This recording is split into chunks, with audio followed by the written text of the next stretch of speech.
Hello, everyone. Welcome to this Freeform episode of the Mindful in Minutes podcast. I am so happy that you're here. I am really looking forward to this episode. I look forward to every episode, but this one in particular, I think it's going to be really fun. So it's a Freeform episode on sound meditation and sound baths, what they are, how you do them, the benefits, and then I'll be answering your questions at the end. And then on Sunday, so if you're listening when this is released in a few days' time, there will be a live 20-minute sound bath practice that will be coming on as the weekly meditation on Sunday. So you'll get to experience a sound bath, which is a kind of sound meditation. We've done a couple of these. This one is like a live recording incorporating some different instruments. So I think that you'll really like that. And I think it'll be interesting to take a sound bath after kind of learning about Sound Bath 101 and, what it is and why we do it and all of that. There are a few announcements. I would listen to these because people, I know we skip it, guys. I know we skip it. I get it. Sometimes I do that too. But then also after we skip it, then I get emails being like, I didn't realize you were doing a retreat just down the road from me. And I'm like, I think I found an intro skipper on my hands. So I will keep it short and sweet. Meditation decks. I am so blown away, you guys, at how many of you have been ordering them, using them, loving them. Like, I've been getting such great feedback, and it makes me so happy to see you all being so happy with them. So I do have some units left, so you can still order those if it's speaking to you. I have 2 trainings coming up. I am doing restorative yoga teacher training. It is virtual, but it is live, May 20th through the 21st. And then I am doing yoga nidra teacher training. Again, it's virtual, but it is live with me July 8th through 9th. So enrollment is closing for those, but I'll put the links in the show notes. This is the only time that I'm going to be doing these trainings this year. And then Sam Williams of Her Peaceful Place, you've heard her on this podcast. She's also a Yoga for You master trainer. She's going to be offering yoga nidra teacher training and restorative teacher training in her studio in Chepstow, I believe. Chepstow. I know I don't say it with the right Welsh accent, but she will be teaching it in person, but of course in the UK because that's in Wales. I do know that. Not too far from Bristol. I've made the drive. But anyways, so she will be doing that June 30th through July 3rd. So doing them back to back. So if you're in the UK and you're like, well, I want to take this training, Sam's amazing. And you can take it from her. And then retreats, I have 2 spots left in my final retreat, June 1st through 4th in British Columbia, Canada, with the beautiful Gina Sear of Past Lives and Divine. It's going to be such a good one. So I'd love to see you at any of those events if they're calling to you. If not, don't worry about it. And thanks for listening. Okie dokie. Let's dive into sound baths and sound meditation. So what I thought we'd do today is I want to talk about kind of the difference between a sound bath versus a sound meditation. Like, what is each one? How are they different? I want to talk about, then dive deeper into sound baths because I think that's why a lot of us are here. I also get a lot of questions about sound baths because it's something that I do here locally. Also, as you know, sometimes I'll put practices up on this feed as well. Talk about the benefits. Yeah, that's kind of it. And then at the end, so I popped up on my Instagram a day or 2 ago, what sound bath questions do people have? And so I've compiled a list of common questions that I personally hear about sound baths, like ones that people ask me if they're thinking about coming to one or when they're at one. And then I asked all of you what questions you had. So I'm going to answer some of those for you as well. So let's dive in. So first of all, what is sound meditation? How is that different from a sound bath? Are they the same thing? The answer is no. So what is sound meditation?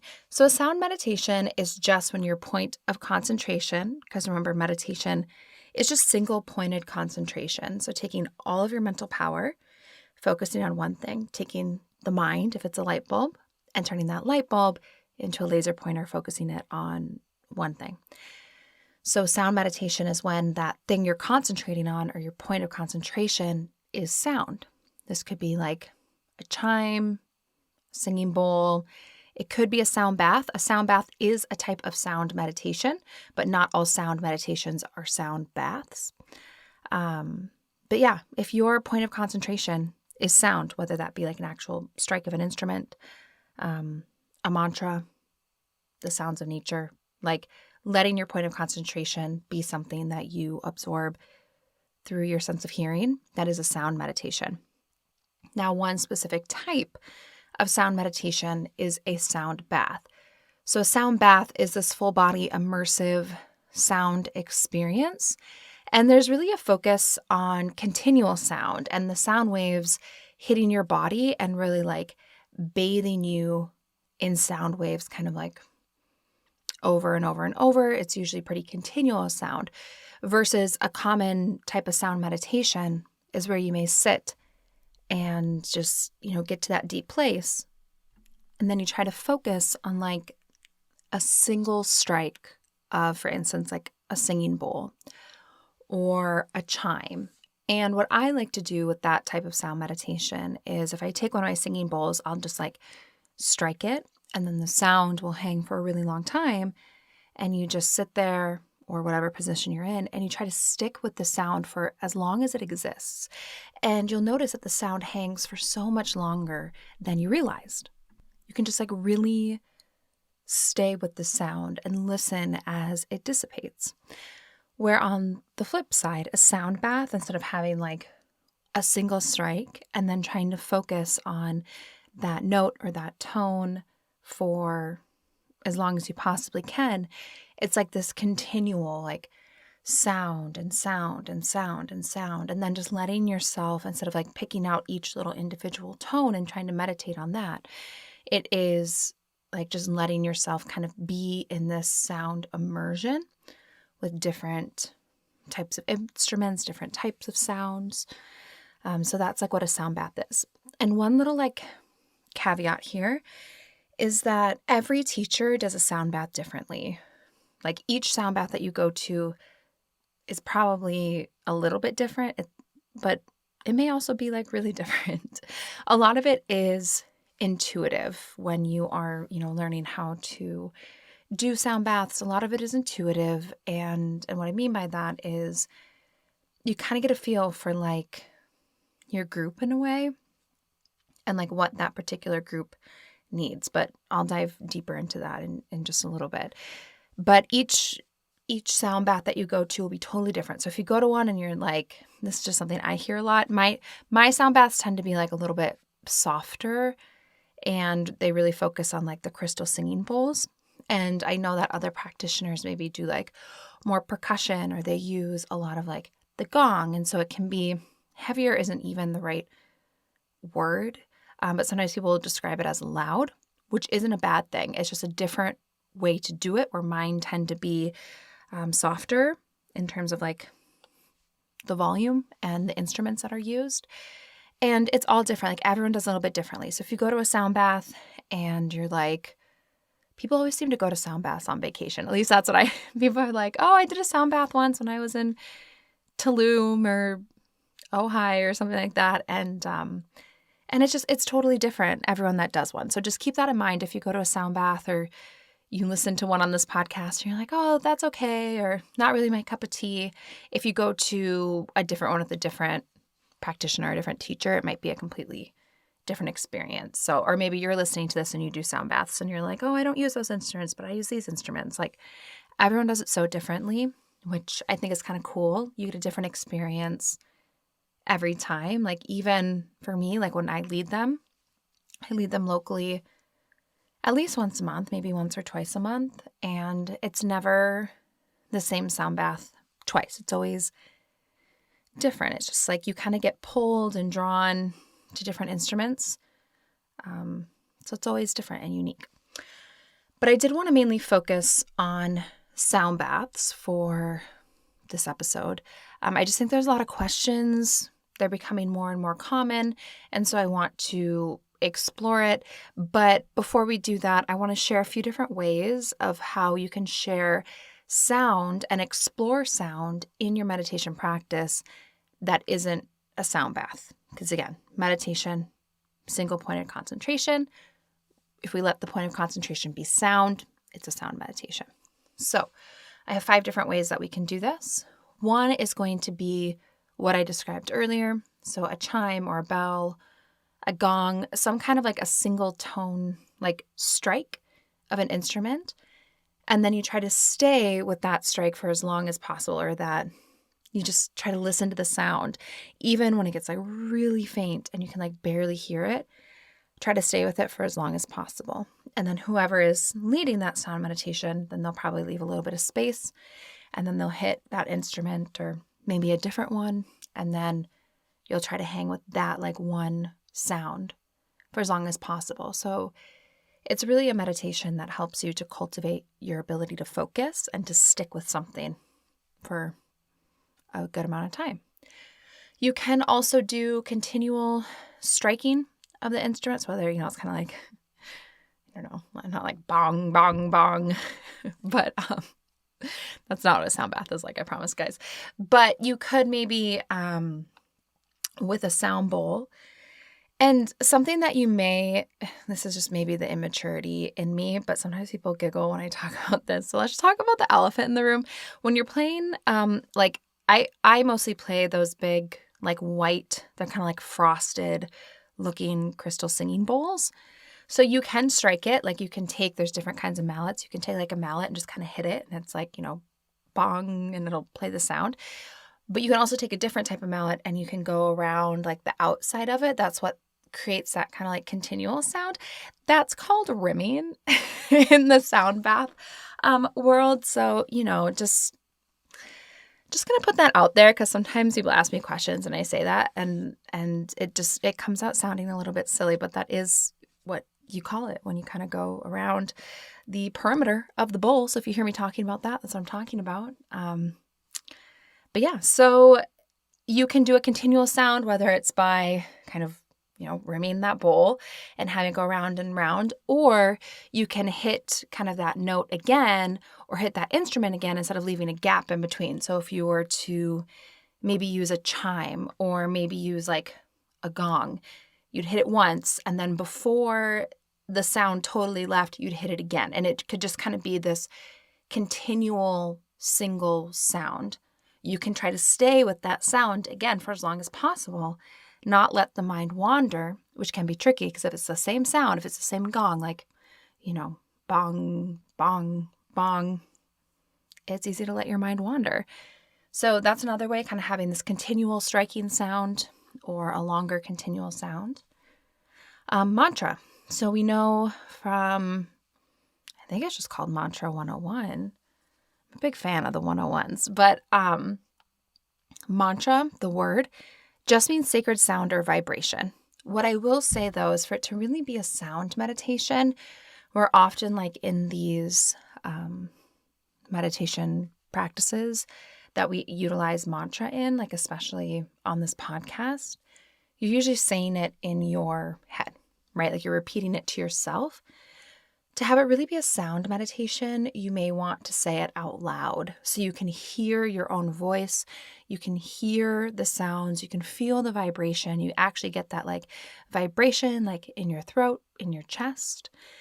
You can also do this with a group, of course. So if you're doing a group mantra practice, right, you're not only hearing the sound of your voice, but the sound of others' voices and, hearing the vibration from their body as they repeat that mantra, that sacred sound or vibration over and over.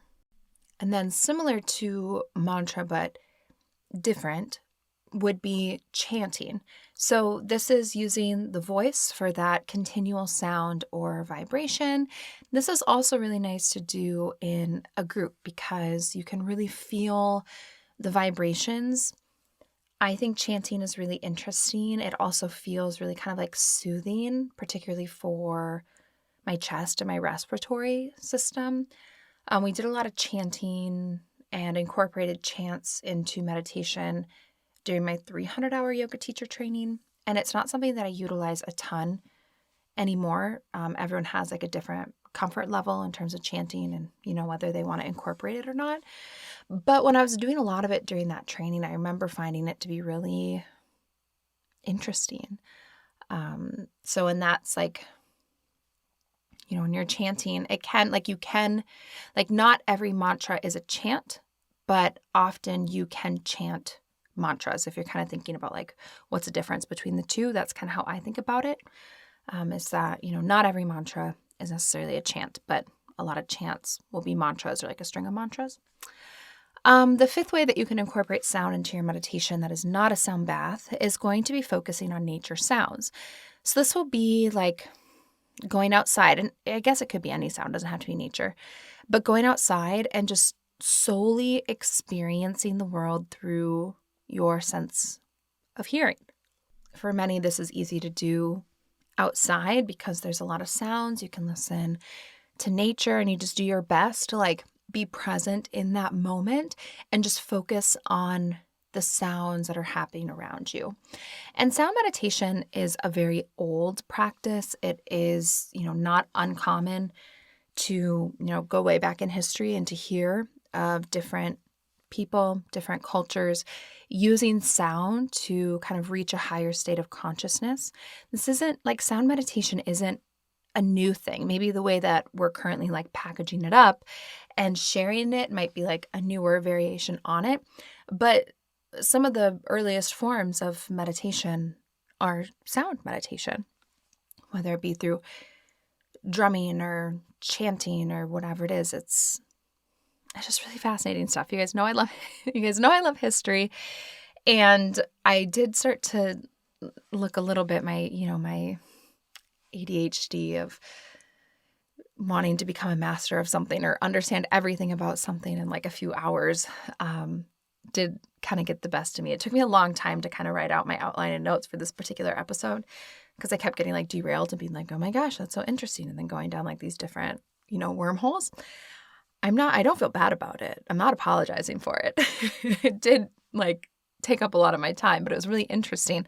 But when I started looking into like the history of sound meditation, because I personally love the history of it, it was really tricky to do. And so I'm not including it here because it really just depends on like different cultures and different like lineages. And you could almost do like a history of sound meditation appearing in all of these different times and places and like how different cultures have utilized sound meditation.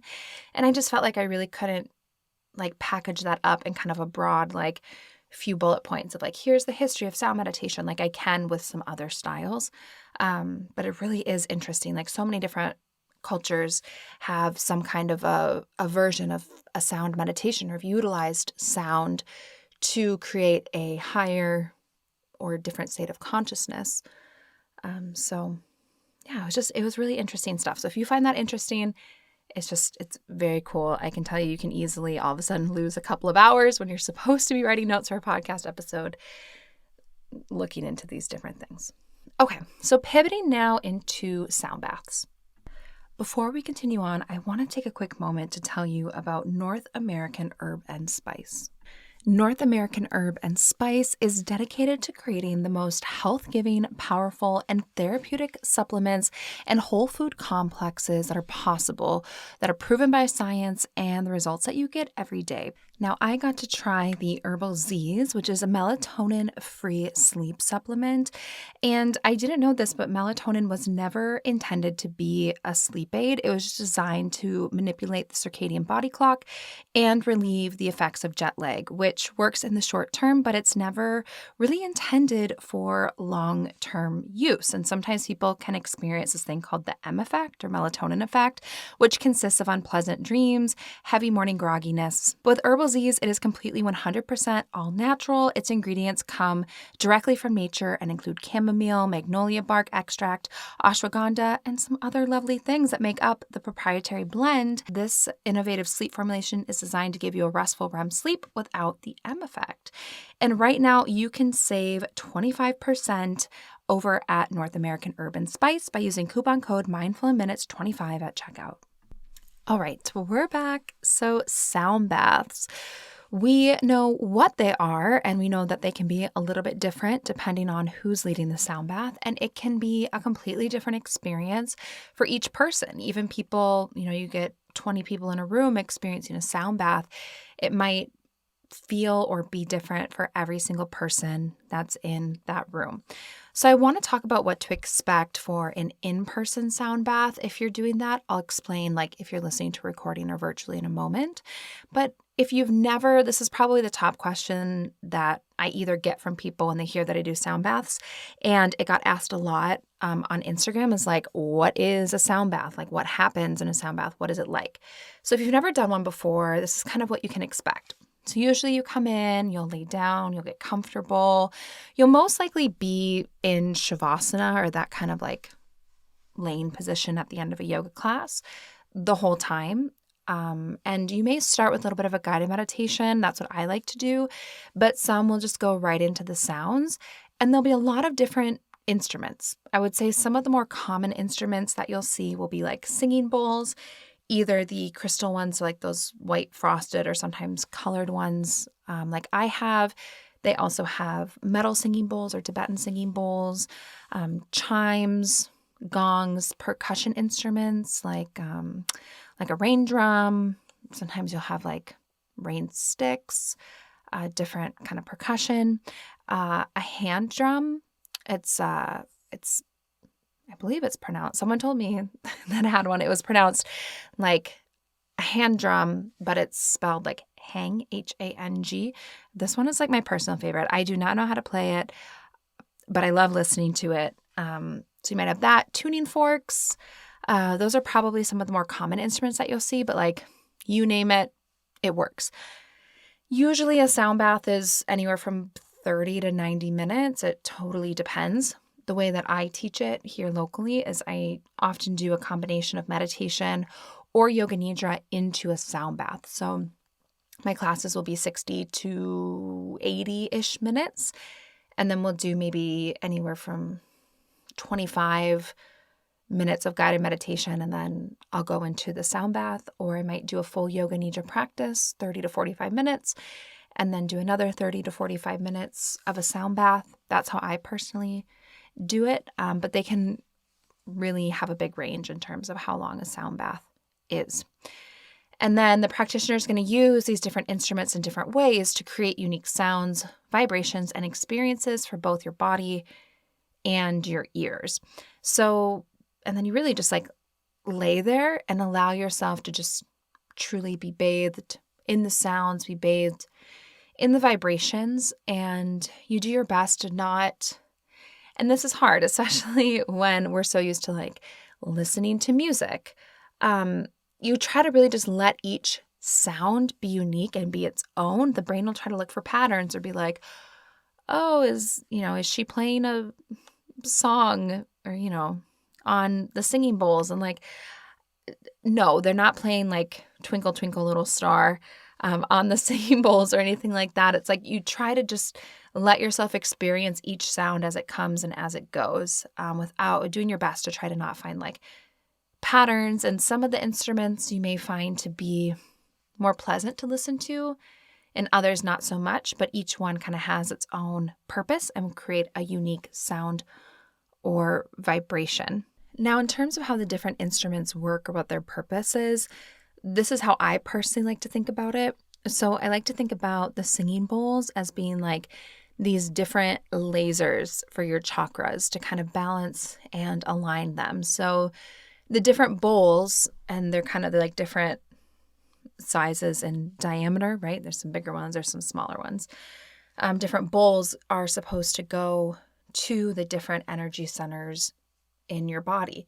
And something that's kind of interesting, and Sam Williams, who I mentioned earlier at the top of this episode, who's doing the UK trainings, she is actually one of the main people who taught me how to do sound. She trains in sound meditation, but mostly like not fully, but the metal bowls.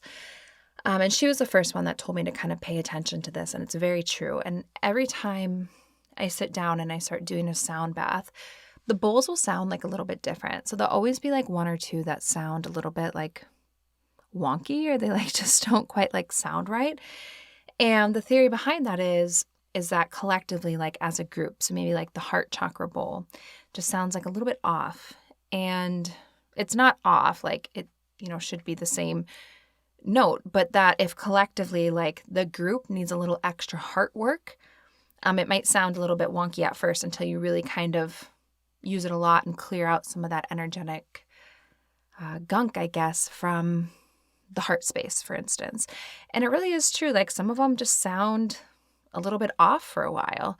And it takes time to really get like that, I don't know, like the right sound going. But it happens like every time something, one of the instruments, one of the bowls, something always sounds like a little bit off. And that's an indicator of like energetically, is there a place that the group needs a little extra work or a little extra like TLC? So I like to think about the singing bowls as these like laser beams to your different chakras. So, they just go like if I'm playing my biggest bowl, which is the one that's associated with the root chakra, like when I play the big one, that sound is supposed to work as like a laser beam directly to the root chakra to really help like clear and align and activate that energy center. And then I think about the percussion instruments as kind of shaking up and clearing out energy, kind of like I don't know, I'm sitting here, and as I'm, speaking, podcasting is such an interesting thing because, in essence, when I create this, I'm just sitting here alone in this like dark closet.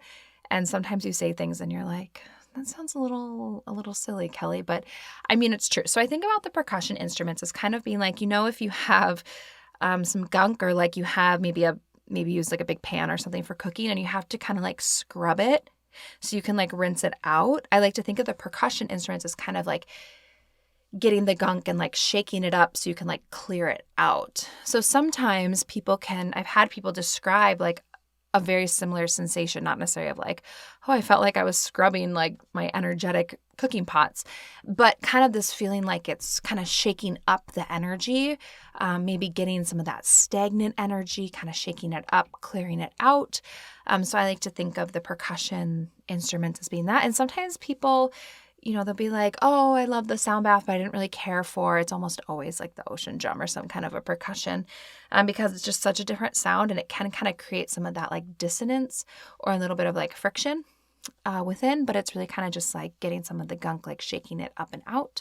That's how I like to think about, for me, that's what the percussion instruments do. And then I use chimes often in my sound baths, and I like to think of the chimes as being like soothing, but also kind of bringing this like light energy in. So creating kind of lightness.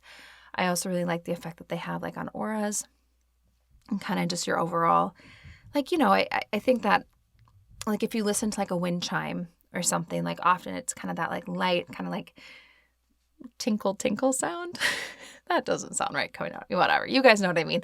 That like light sound. And I think it kind of brings kind of like lightness, like an energetic lightness into your being. So I like to incorporate those.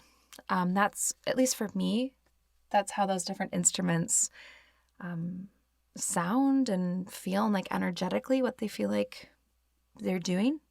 Like I said, everyone, does it a little bit differently, but that's how it feels for me. A lot of sound work, as I'm describing, it is very intuitive. So each practitioner will do it differently. They might do instruments in different orders. They might just use different instruments. They might do, it'll be completely different. But also from session to session, it's totally different. And you kind of, when you sit down, at least for me, sit down to lead the sound bath. And this is part of the reason why I like to start with some kind of a meditation at times, if I have an hour or 90 minutes, is you can just really get a feel for like where everyone's at. And then you'll start being drawn to like particular instruments. Or, I'll be playing the bowls for a while, and then I'll just be like, you know what, we need a little bit of percussion. We need to shake some of this energy. We need to shake it up and clear it out.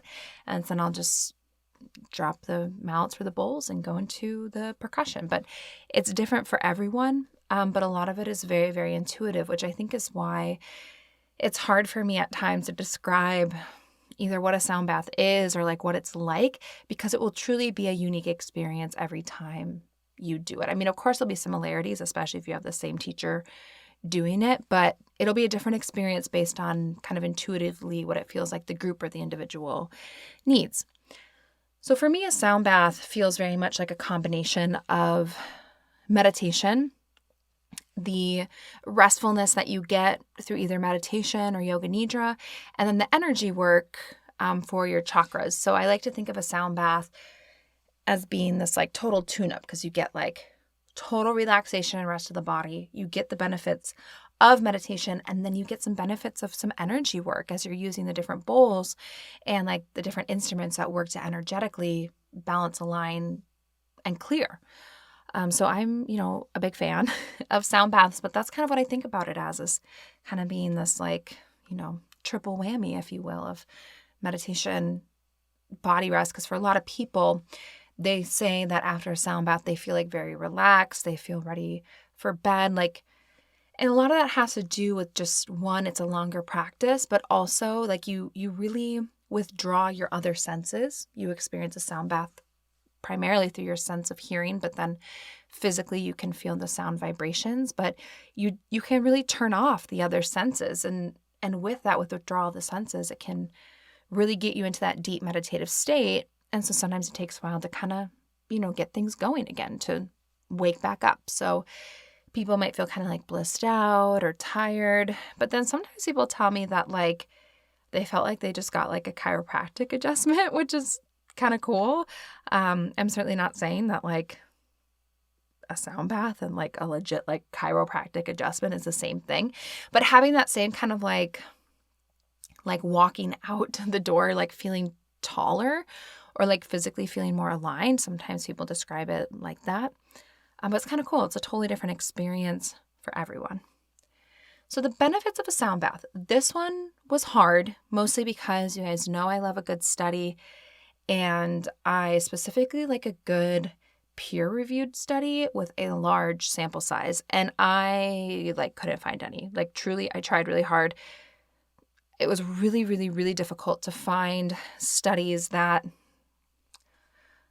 not that they aren't legit, but that maybe would hold up in the court of scientific and academic law.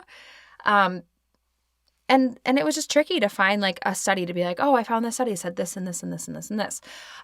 There are some, however, that talk about the healing and soothing effects of music for the physical, mental, and emotional kind of health, music therapy, using just music in general. For different therapies.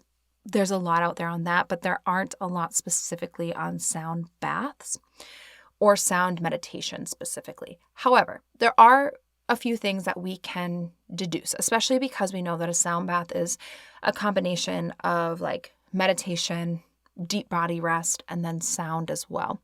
So you're going to get the benefits that we get from a meditation, right? Like feeling calmer, feeling less stressed, improving our sleep and our mood, making our hearts healthier, maybe experiencing over time some decreased pain. And then you're going to get some physical benefits from the vibration. We know that sound waves are a safe way to penetrate the tissues of the body, right? When you go get an ultrasound for anything, whether it be pregnancy, they can ultrasound anything, but they're using sound waves as a safe way to penetrate the tissues of the body to get a look of what's happening within. So we know that sound waves can penetrate the tissues of the body in a safe way. It can help make your muscles feel a little bit looser, give you a general sense of overall relaxation for the physical body. And then you get those energetic benefits of like a Reiki session or energy work, like an aura cleanse.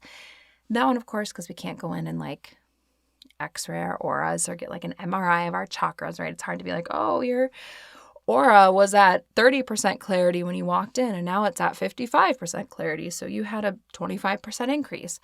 It's hard to do that, but if you've ever had energy work done and you know kind of that feeling after the fact of having some of that energetic work or having the aura or the energetic highway worked on, you get a lot of those types of feelings from a sound bath because it's working on the energetic body like those other practices do as well. One interesting study that I did find specifically around sound and heart health was that people who were doing they were listening to a recording of a sound bath, and those people had an increase in nitric nitric acid, which I had to Google what that was because I was like, well, what the heck is that? It's a really important molecule that's in your body that helps with like vasodilation or like kind of the relaxing of some of the pathways in your body and overall relaxation. So I learned something new, but I did find when we're listening to a sound bath recording can increase this nitric acid in your body, which is an important component like of relaxation. So that I thought was really interesting. Which leads me into probably the second most common question, other than what is a sound bath and what is it like, is can you just listen? Like, can you listen to a recording or listen to a sound bath on your phone or watch a YouTube video and still get the same benefits? And the answer is yes, although you'll have a different experience because you can't feel the vibrations in the body like you could if you were like laying 3 feet away from a singing bowl. You are still using the sounds and the tones as your point of concentration, and you're going to get those same soothing benefits of listening to those different instruments in this deep meditative state. And then we know, with our lovely study that I just talked about, that you're going to have, like, your body is still going to respond to that, whether it be the nitric acid. But you do, outside of like feeling the vibrations in the body, which is hard to do through a recording, like everything else is still the same. Like your sense of hearing is your sense of hearing, and listening to these different instruments and like letting yourself being bathed in these different sound waves, whether it's live or through a recording, you're still going to get those benefits. The only piece that I feel like is missing, or the only like added benefit for doing a sound bath IRL, is that you can't like feel the singing bowls.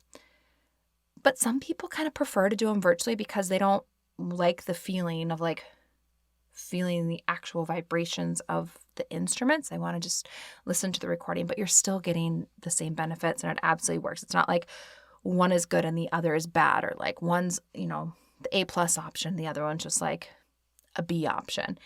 Both are great options. If you have the opportunity to go to a sound bath in person, do it. And then you can kind of compare and contrast on your own and decide if you have a preference one way or another, or if you have the opportunity to, like, if you've only listened to the sound baths and the recordings that I've shared on this podcast, and there's someone locally that's doing a sound bath, like, go and do that. It'll be a totally different experience. And I think it's just good to mix up those experiences and kind of see what you personally prefer and what's best for your own individual practice. Okay, so I'm going to answer your questions now, but I have to, I'll just let you all laugh for a second at my own expense. I just had to pause just for a second while recording this because you guys, Mila just scared me. So like I almost, like my soul left my body for a second. I don't know how I will make this very quick because you're like, Kelly, get to the sound bath. Okay, but I'm in my little closet, which is underneath the stairs. Like, not to say I'm like the Harry Potter of meditation, but and Mila is a huge dog. She's like 120 pounds. She's a Newfoundland, right? So like when she walks down from the main floor and comes down to the basement, she has to literally walk above my head in this closet. I don't know if I was just so excited about telling you guys about sound bath that I like didn't notice, because she is not quite like, it sounds like there is like a rhinoceros coming down the stairs. I have to pause the recording every time she comes down the stairs because it's super loud and the microphone picks it up. So I don't know if she just like levitated down the stairs or what happened, but it was like really quiet down here, and I was just recording and just, whatever, transitioning into this questions section. And the door to the closet has like a tiny little crack open. And I just get that feeling that like someone's watching you. And I look over my shoulder and there's this eyeball looking in the crack of the door. And it was just Mila, but like I wasn't expecting anyone to be there. And then there's just this eyeball looking in, and like my soul literally just left my body for a second. So embarrassing. It was just my dog. So feel free to have a little laugh at my own expense, because Mila and I just had a good laugh at it, because I had literally just paused for a second to transition, and then she just absolutely scared the life out of me. But it was just Mila girl, and then she demanded a lot of levies. So, okay. But with that, let's talk about sound bath questions / comments. So like I said, this is a collection of the questions, comments, thoughts, etc. that I get anytime I either tell people I do sound baths, or they're thinking about coming one, or they're coming to one. It hasn't started. So the first one is, I did a sound bath once and I hated it. It was too loud. And this is not to poo-poo other sound baths. Like, I just know that for some people, if you are sound sensitive, a couple of things. So one, a sound bath, it depends on how the room is set up. I usually set it up where like I'm at the front and then I do like rows of mats specifically. And I'll tell people like, if you are more sound sensitive, pick the back row, because it's just like when you're at a concert, like the closer you are to the speaker, the louder it will be. And some of the instruments can get really loud. My personal like style of sound bath tends to be like much softer. I don't utilize a gong. But I also like, especially when I'm doing a fusion of like meditation and a sound bath, I feel like you get to such a really deep but delicate space. I don't want to, I just don't want to use a gong for that particular one. So I don't. I've done sound baths where I really liked how the gong was used, but I do have people say, oh, I did this once in Tulum and it was so loud, I hated it. So this is where I say like every sound bath is totally different. And then if you know that you happen to be more sound sensitive and you're going to a sound bath, just pick a spot farther away from the instruments, because the closer you are, the more intense it can be. So that's one that I hear a lot about. The second big one, I've already answered this, but can I listen to a recording, get the benefits? We've gone over that. Yes, absolutely. Another one is, what does it feel like? What will I experience? And this is a hard one for me to answer. Kind of like when people say, I had this experience in meditation. Is that quote normal? Right? And I always tell people like there really is no normal. There's things that are maybe more common or that I hear about more often and things that I don't. But it's such a personal experience. Like it will feel very different for everyone. Things that I hear, I mean, everything from, I'm leaving the room taller, like I just got a chiropractic adjustment, to like I slept through the whole thing, to people feeling like slightly kind of agitated, or people feeling like the time moved by like so fast, like someone being like to the point where maybe it's a 75, 80-minute practice and then I end it and then people are confused because they're like, either think I'm taking like a midway break, like an intermission, I guess, or they just feel like the time went by so fast that they're like, that was not, my hour, or 80 minutes or whatever it is. Like everyone has a totally, totally, totally different experience. Another question is it safe to do this during pregnancy? It is, absolutely. The sounds like will never get so like, it will never get so loud that would ever be like too loud for baby or anything like that. But it's kind of cool because I do have a lot of like pregnant mamas who take my sound baths, and they say baby seems to really like it. Like baby's kind of like bebopping around in there because, they will hear it. But it would never be like so loud that it would be like unsafe for the baby. So nothing to worry about there. Another common one is, what are the crystal singing bowls made of? Are they really crystal? They're mostly made of crushed quartz crystal. They're not made of like, now different ones are made of different materials, but I would say like the more common ones that you see, like those white frosted ones, they're primarily like crushed quartz crystal. You can find some that are made from different materials. They are very fragile and they are very heavy. So the way that I kind of tote them around is I have these like 2 bags, and each singing bowl has its own little like koozie sort of that it like fits in, and then they nest in one another, but they are very heavy. So I have a set of 7 bowls because each one goes to one of the major energy centers or chakras in your body. And so they're split up between these 2 bags. So one has, 3 and one has 4. And like they're really heavy. If I have to bring them in if I'm doing like an on-site thing, I have to drag it in from like a parking garage through like an office building or something, like I'll have to like take breaks because they're incredibly heavy, also very fragile. This is very sad to me. I have to replace one because I was packing up just last week from a sound bath and I had my phone in my pocket and I like bent over as I was packing them up and it was in its little koozie and everything and the phone fell out of my pocket right into the center of this bowl and just shattered it. It's totally toast. And I have another one that just has like a little crack in it. So I have two that I need to replace. So it's kind of a bummer. They're also very expensive. People ask me that a lot too. And like they're expensive. A question that I got from one of you is where do you get them from? I got mine off of Etsy. And I had a lot of people recommend when I was kind of like shopping around, a lot of people actually recommended going to like a local seller through Etsy and getting like a set of the bowls. And then you can also then often get like individual bowls. So I started with like the full set, which was expensive, in my opinion, very worth it. But I'm also a meditation teacher. So, this is like what I do. Very heavy, very expensive to ship. But depending on where you live, you may have a local seller where you can go to a shop and maybe play the bowl a little bit, get a feel for it.